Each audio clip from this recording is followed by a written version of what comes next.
Assalamualaikum warahmatullahi wabarakatuh. Saya Fauzia Fadila Putri dengan NPM 19160037 dari PGSD 4A. Di sini saya akan mempresentasikan materi bab 9 yang berjudul Pergerakan Nasional dan Pendudukan Jepang. Baiklah, untuk materi yang pertama itu ada tata kehidupan masyarakat dan pemerintahan Lampung. Awalnya, Belanda menerapkan sistem pemerintahan sentralisasi untuk daerah Lampung. Namun, menurut penduduk sekitar, sistem pemerintahan sentralisasi ini tidak cocok dengan sistem pemerintahan yang ada di Lampung, yaitu sistem pemerintahan kebuayan atau marga. Sistem pemerintahan kebuayan atau marga merupakan pemerintahan terendah dari sistem pemerintahan Hindia Belanda di Lampung. Namun, karena pimpinannya memegang teguh sistem tersebut dan memperjuangkannya terus-menerus, maka akhirnya pada tahun 1928, sistem kebuayan ini terpaksa dipenuhi oleh Belanda. Pada tahun ini juga, marga menuntut adat Lampung diakui bersamaan dengan hak ulayatnya, yang mana hak ulayatnya itu hanya tinggal beberapa wewenang untuk mengurus tanah oleh warga atas nama pemerintahan Belanda. Pengaturan secara lengkap administrasi pemerintahan di Lampung terjadi pada tahun 1929, antara lain mengatur hal-hal berikut. Baiklah, kira-kira seperti ini tingkatannya. Tingkatannya pertama, Lampung dijadikan satu afdeling yang dikepalai oleh seorang presiden. Kemudian yang kedua, afdeling Lampung terbagi lagi menjadi 5 onderafdeling, di mana masing-masing onderafdeling ini dikepalai oleh seorang kontroler dipegang oleh bangsa Belanda. Kemudian, pada tingkatan yang pertama, residen itu berkedudukan di daerah Teluk Betung. Sedangkan untuk kontroler ini berkedudukan pada 5 tempat, yaitu ada di Teluk Betung, Kota Agung, Sukadana, Kota Bumi, dan juga Menggala. Selanjutnya, tiap-tiap onderafdeling ini terbagi lagi menjadi distrik-distrik yang dikepalai oleh seorang demang. Kemudian, tiap distrik dibagi dalam onderdistrik yang dikepalai oleh seorang asisten demang. Bagi daerah kolonialisasi, onderdistrik ini dikepalai oleh seorang asisten wedana. Pangkat demang atau asisten wedana ini dijabat oleh seorang Indonesia. Lain halnya dengan kontroler tadi yang dipegang oleh bangsa Belanda. Nah, demang atau asisten wedana ini dijabat oleh seorang Indonesia. Kemudian, pada tingkat paling bawah itu diakui pemerintahan marga yang dikepalai oleh seorang pasirah. Pasirah-pasirah ini mengepalai kepala kampung atau yang biasa disebut dengan kepala suku.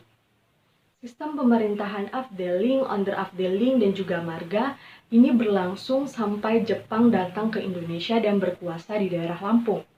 Nah, struktur ini masih digunakan pada zaman Jepang.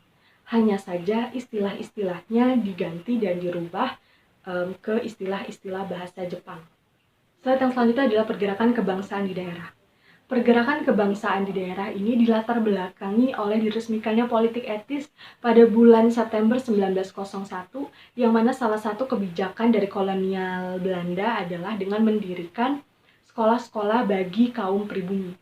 Tetapi yang diperbolehkan untuk bersekolah hanyalah para anak-anak bangsawan saja.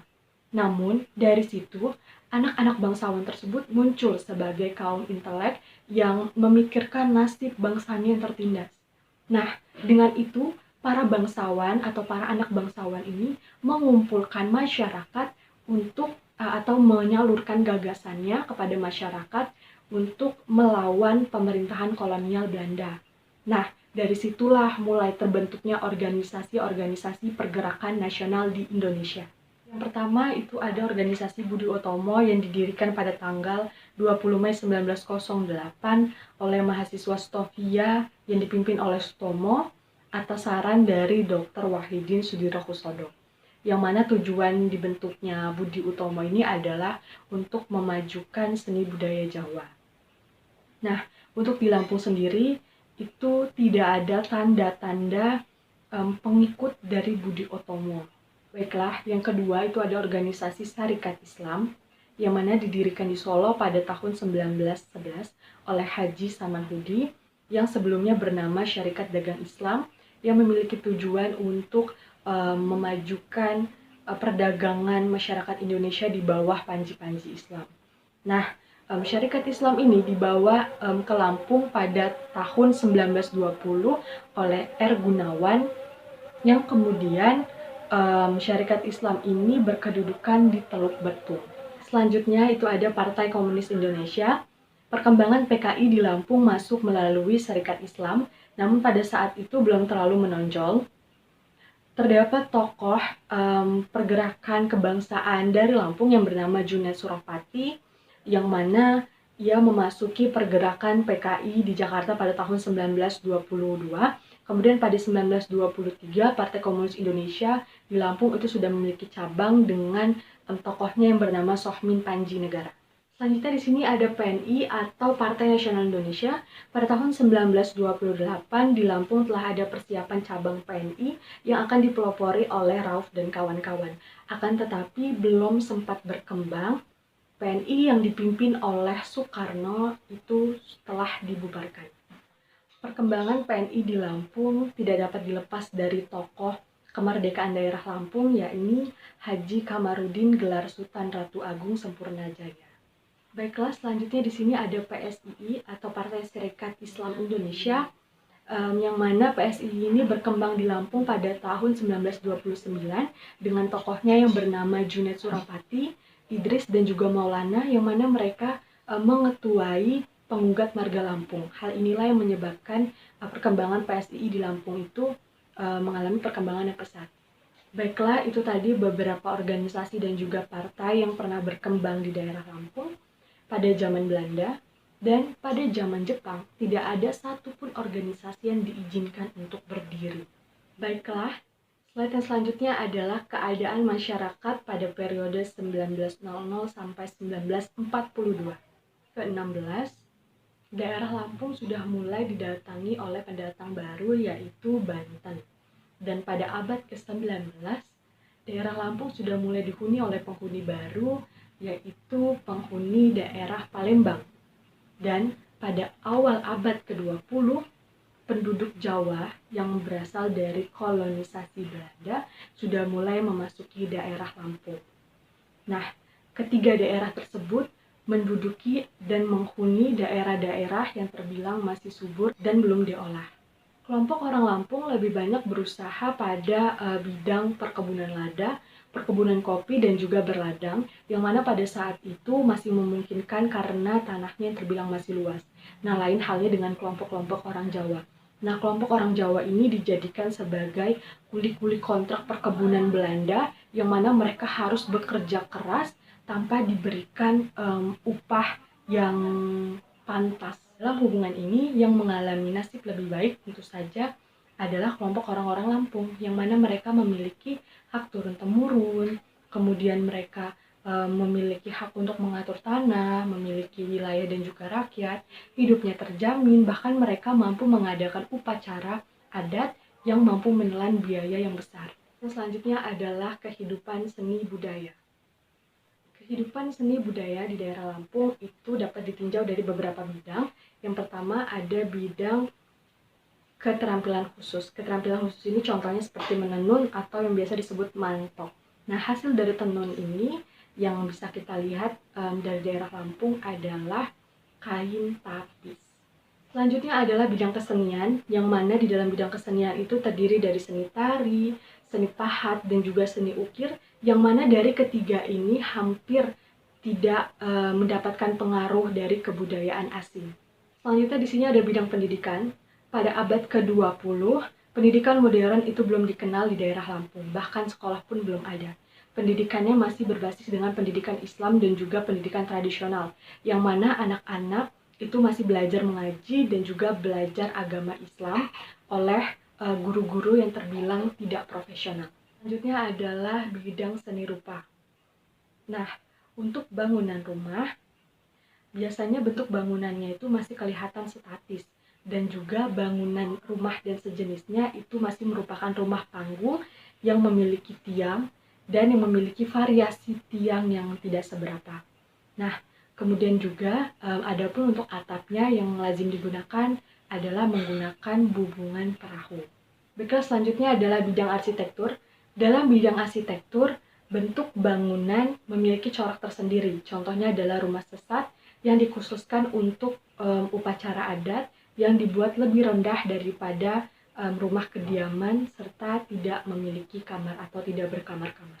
Selanjutnya adalah bidang seni sastra rakyat, yang mana bidang seni ini merupakan seni yang digemari oleh masyarakat luas di daerah Lampung karena masing-masing daerah itu biasanya masih memiliki juru atau tukang cerita yang mahir dalam menceritakan cerita-cerita rakyat, contohnya seperti si Pahit Lidah, cerita dongeng, dan lain sebagainya. Mereka bercerita seperti dinyanyikan dan sambil berlagu yang disebut dengan warahan. Selanjutnya adalah sistem religi masyarakat Lampung. Dengan adanya transmigrasi yang mendiami beberapa daerah di Lampung, pada tahun 1905, maka berkembanglah agama Katolik di daerah Lampung, khususnya pada daerah Gedong Tataan, Pringsewu, dan juga Gadingrejo. Kemudian pada abad ini juga berkembanglah agama Kristen Katolik yang mana pengikutnya sebagian besar berasal dari suku Tapanuli atau Batak dan juga berasal dari keturunan Cina. Kemudian untuk penduduk asli Lampung dan juga penduduk dari daerah Sumatera, contohnya seperti suku Minang, Palembang, Bengkulu, dan lain sebagainya, mereka menganut agama Islam yang taat. Bersamaan dengan hal itu juga masuklah agama Hindu dan Buddha yang berasal dari penduduk transmigrasi Bali. Nah, di sini ada beberapa falsafah hidup masyarakat Lampung. Yang pertama di sini ada Pi Pesenggiri. Pi Pesenggiri ini merupakan keharusan hidup dalam bermoral tinggi, berjiwa besar, tahu diri, dan juga kewajiban. Baiklah, selanjutnya di sini ada Bejuluk Beadek. Bejuluk Beadek itu merupakan keharusan berjuang dalam meningkatkan kesempurnaan hidup, bertata tertib, bertata keramah yang sebaik-baiknya. Selanjutnya di sini ada Nemui Nyimah. Nemui Nyimah ini merupakan keharusan berlaku hormat dan sopan terhadap seluruh anggota masyarakat, tolong menolong dan menghormati tetamu. Baiklah, selanjutnya di sini ada Nengah Nyapur. Nengah Nyapur merupakan keharusan bergaul di tengah-tengah masyarakat dalam mengemukakan pikiran dan juga pendapat dalam bentuk musyawarah mufakat. Baiklah, yang terakhir di sini ada Sakai Sambayan. Sakai Sambayan itu merupakan keharusan berjiwa sosial, bergotong royong, dan juga membantu sesama manusia dengan mengharap jasa ataupun tidak.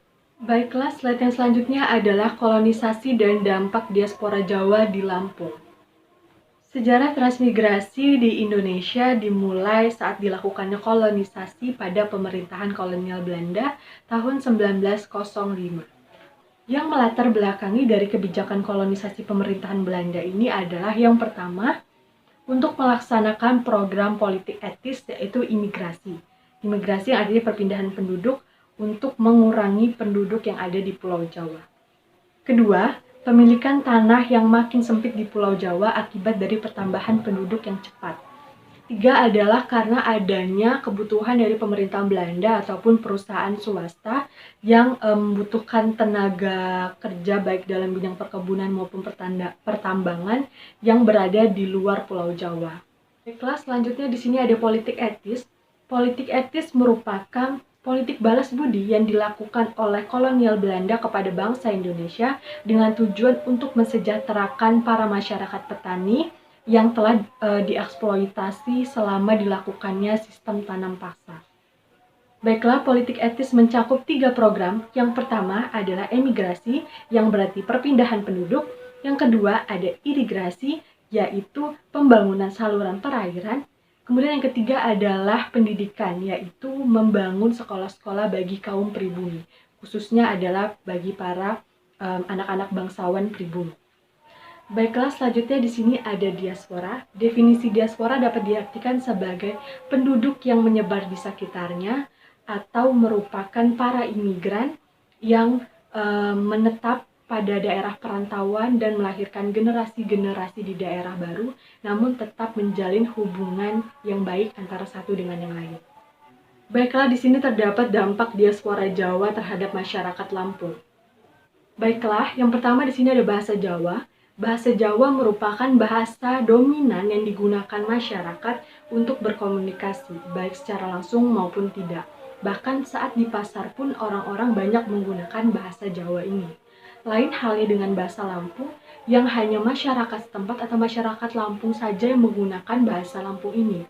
Bahkan, komunitas orang-orang Jawa yang tinggal dan lahir di daerah Lampung pun tidak bisa bahasa Lampung. Selanjutnya di sini ada kesenian-kesenian Jawa. Nah, kesenian-kesenian Jawa ini ada di beberapa tempat daerah Lampung. Contohnya di daerah Bantul, Metro Selatan. Nah, di daerah Bantul ini terdapat kesenian Reok Ponorogo karena masyarakat sini merupakan masyarakat asli dari Ponorogo, Jawa Timur. Kemudian seni reok juga berkembang di beberapa daerah yaitu Pringsewu dan juga Probolinggo, yaitu Lampung Timur. Begitu juga dengan kesenian Janger. Kesenian Janger ini masih dilestarikan di daerah Rejo Mulyo dan juga Tejosari Metro. Itu juga kesenian wayang kulit yang masih dilestarikan secara turun-temurun, baik wayang kulit Yogyakarta maupun Surakarta. Selanjutnya adalah upacara adat Jawa yang dilakukan pada masyarakat Lampung. Contohnya pada saat masa kehamilan. Ada 3 bulan, 7 bulan, kemudian pada saat ada orang yang meninggal itu dilakukan tahlil atau pembacaan doa 3 hari, 7 hari, 40 hari, 100 hari, maupun 1000 hari.